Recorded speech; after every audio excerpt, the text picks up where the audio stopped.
Okay, so we're feeling a little bit more knowledgeable about e-commerce. We're starting to learn more about it.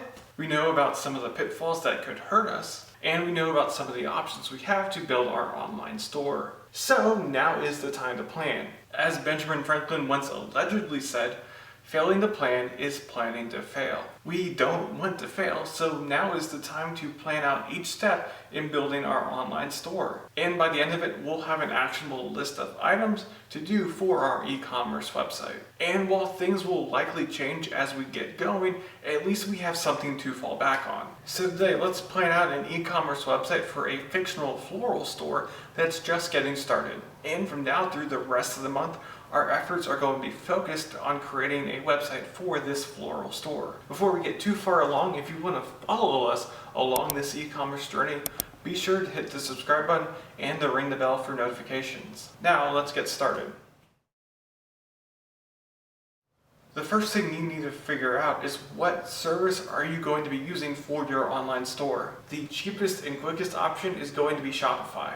You can simply sign up, add in your products, use one of their templates, and have an online store running in a few hours, though you don't have a lot of control over the website. You can also use an open source content management system like WordPress, Drupal, and Joomla, and a various array of e-commerce plugins and extensions. This takes more time to set up and costs a little bit more right out of the box, but you do have a lot more control over your website, and it's a little bit easier to scale up if your business grows. Finally, there's always the completely custom route. However, this really is only for medium to large size businesses that need a system to conform to their business. And if you're just starting out, you don't really need that. And if you're going with the open source content management system or the completely custom solution, you're going to need a web host for your website. Here, you're not going to be able to last on $5 a month hosting. Those web hosts are more of a challenge. The reliability of those web hosts is questionable, and you need your website to be running 24/7,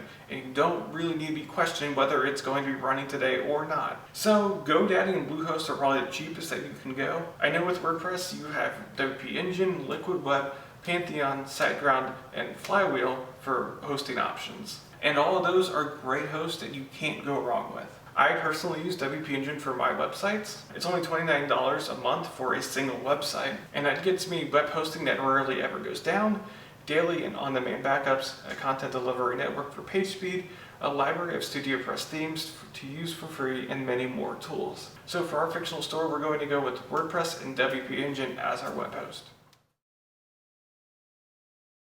If you're using Shopify, you can go ahead and skip this section. But if you're using a content management system, you need to figure out what plugins and extensions you're going to use to create your online store. And there are a ton of different options if you're using one of the 3 CMSs I mentioned before. All you have to do is search for your CMS e-commerce plugins, and you're going to come up with a list that you can choose from. You will have to sift through them and do your own research to figure out which one is going to help you the best. Since we're going with WordPress, our best options are WooCommerce, Easy Digital Downloads, BigCommerce, and Ecommerce. I talked about each of the 4 plugins in more detail on Wednesday, so I won't rehash that talk here. But since we're going to be selling physical products, in this case flowers, we're going to go with WooCommerce.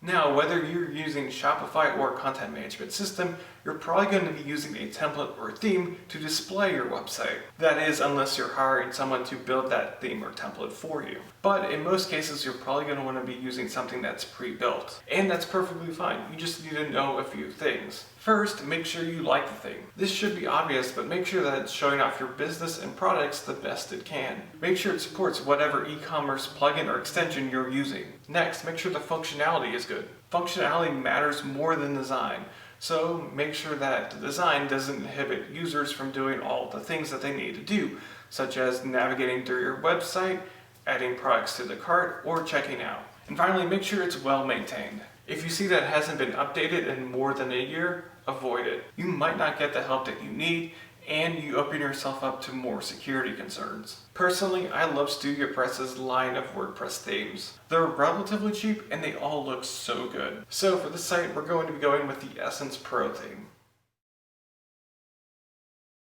Also, something that you need to go ahead and figure out is what payment processor are you going to use to take payments. And you need to make sure that this can connect with whatever e-commerce plugin or extension you're using. There's obviously the tried and true PayPal. It's super easy to set up and your customers have probably used it in the past, so they're pretty familiar with it. Personally, I prefer Stripe. It's super easy for people to enter in their credit card information, and the payments I receive automatically go right to my bank. I don't have to worry about manually accepting money and then sending it to my bank. But the good news is that we can use both on our website to make it super easy for customers to use whatever option they prefer. WooCommerce has extensions for both, so we'll use PayPal and Stripe.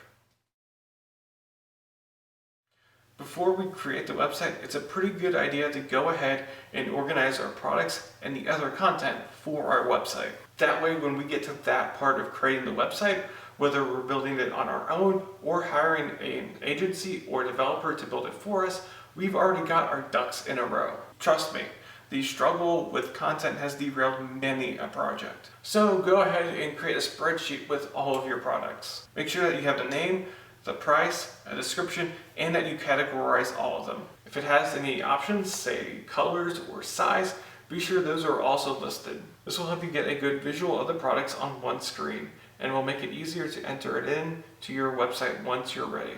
Also, go ahead and start creating content for your website. Write your about page. Work on your messaging on the home page. Decide what you're going to write for your contact page and your store page. Right now is the calm before the storm. So use it to your advantage to knock out one of the hardest parts of the process. Finally, you need to determine who is going to be responsible for the website. Who is going to manage it? Who is going to take the orders that come in and start the process of fulfilling those orders? When something goes wrong, who is going to fix it? If you're the only one managing the website, then the answer is pretty simple. It's you. And for the example that we're using here, I'm going to be that person. But if you have more than one employee, then the decision gets a little bit more challenging. You're probably going to want to find someone who's either the most tech savvy or the one who's the most willing to learn. They don't need to be an expert in the website right now, but they should be able to quickly learn that. And they have to be the person that you can trust to turn to if things go sideways. So take some time to figure out who that's going to be right now. So what questions do you have about planning an online store? What are your concerns? Are you excited about something? Be sure to leave your answers down in the comment section below. Next week, we'll discuss product pages, WooCommerce, and payment gateways. So make sure you see those videos and other videos about e-commerce, WordPress, digital marketing, or other website related topics. Be sure to hit the subscribe button and ring the bell for notifications. Until next time, I wish you and your business the best of luck.